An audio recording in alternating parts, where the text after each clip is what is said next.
ದೇಶಾದ್ಯಂತ LPG cylinder ಅಭಾವ. ಹೋಟೆಲ್ಗಳಲ್ಲಿ ಆಹಾರದ ದರ ಏರಿಕೆ ಶಾಕ್. 5 ರೂಪಾಯಿನಿಂದ 10 ರೂಪಾಯಿವರೆಗೆ ಬೆಲೆ ಏರಿಕೆ.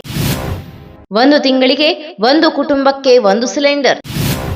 ರಾಜ್ಯ ಸರ್ಕಾರದಿಂದ ಜನರಿಗೆ ಬಿಗ್ ಶಾಕ್. ಮಧ್ಯಪ್ರಾಚ್ಯದಲ್ಲಿ ನಡೆಯುತ್ತಿರುವ ಯುದ್ಧದ ಎಫೆಕ್ಟ್ ಭಾರತಕ್ಕೂ ತಟ್ಟಿದೆ.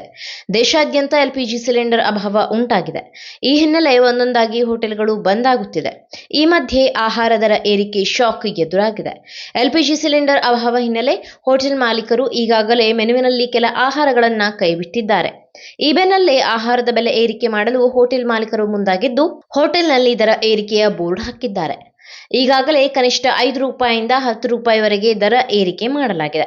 ಬೆಂಗಳೂರು ಸೇರಿದಂತೆ ರಾಜ್ಯಾದ್ಯಂತ ಗ್ಯಾಸ್ ಬಿಕ್ಕಟ್ಟಿನ ಸಮಸ್ಯೆ ತಲೆದೂರಿದೆ.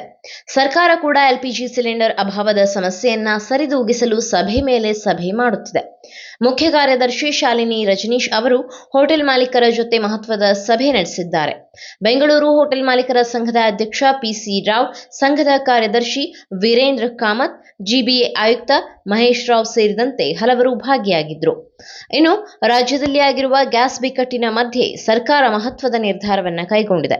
ಎಲ್ಪಿಜಿ ಸಿಲಿಂಡರ್ ಅಭಾವ ಹಿನ್ನೆಲೆ ಸಮಸ್ಯೆಯನ್ನ ಸರಿದೂಗಿಸಲು 1 ತಿಂಗಳಿಗೆ 1 ಕುಟುಂಬಕ್ಕೆ 1 ಸಿಲಿಂಡರ್ ಕೊಡಲು ಸರ್ಕಾರ ತೀರ್ಮಾನಿಸಿದೆ.